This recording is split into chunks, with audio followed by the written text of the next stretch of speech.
Bismillahirrahmanirrahim. Assalamualaikum warahmatullahi wabarakatuh.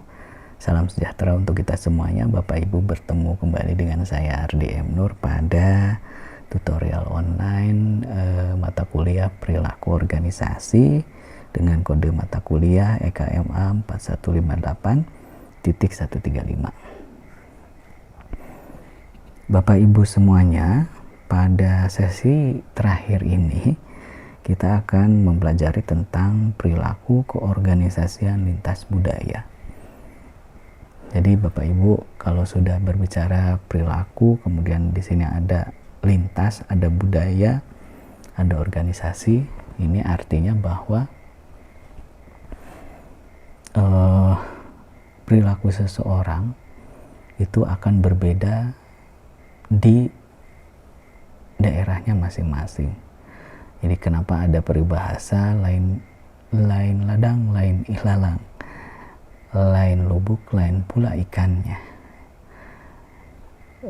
Kemudian ada peribahasa di sini di mana bumi dipijak, di sana langit dijunjung. Jadi bila kita perhatikan secara geografi saja, misalnya budaya di Indonesia akan berbeda yang dengan budaya misalnya dengan Eropa yang memiliki 4 musim, sedangkan Indonesia memiliki 2 musim. Ragam budayanya sangat berbeda sekali, bahkan di Pulau Jawa saja berbeda-beda. Kita sudah, kalau misalnya sudah dikerucutkan lagi, Jawa Barat saja misalnya itu budayanya berbeda-beda pada masing-masing daerah. Itulah mengapa akhirnya perilaku organisasi ini mempelajari tentang perilaku keorganisasian lintas budaya. Jadi Bapak Ibu,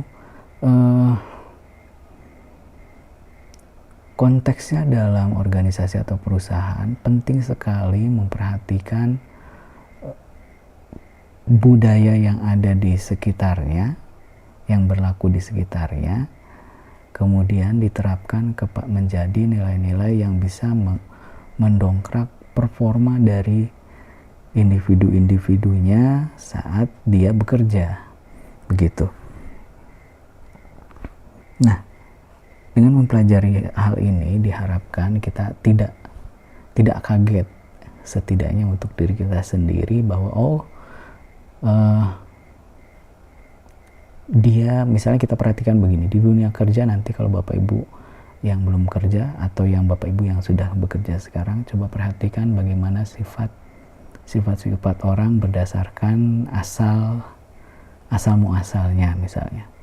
Tentu saja hal ini akan sangat berpengaruh kalau tidak di-manage dengan baik. Nah, di awal kita saya sudah sampaikan bahwa perilaku ini adalah hasil interaksi antara individu dengan lingkungannya. Lingkungannya ini adalah termasuk dengan manusia-manusia yang ada di sekitarnya, rekan kerjanya, atasannya, dan lain sebagainya. Nah, kalau kita bisa mengetahui budaya-budaya dari masing-masing orang, dari daerahnya, ini akan bisa membantu sekali menghasilkan perilaku dan hasil perilaku yang positif bagi perusahaan atau organisasi. Oleh karena itu, terkadang ada dalam tanda petik sentimen-sentimen pribadi yang menjadi kontraproduktif. Justru ini hal yang tidak baiknya ya.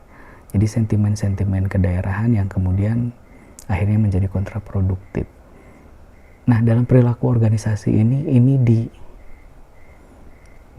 dipelajari, kemudian dibuatkan bagaimana akhirnya ada tentang pluralisme ya, maksudnya kesamaan, tidak ada kesenjangan bagi semua suku yang memperoleh perlakuan baik di manajemen maupun di hal-hal lainnya. Ya. Nah, sehingga dari perilaku-perilaku ini perusahaan, meskipun satu perusahaan holding yang besar, akan berbeda kultur budayanya di satu daerah tertentu.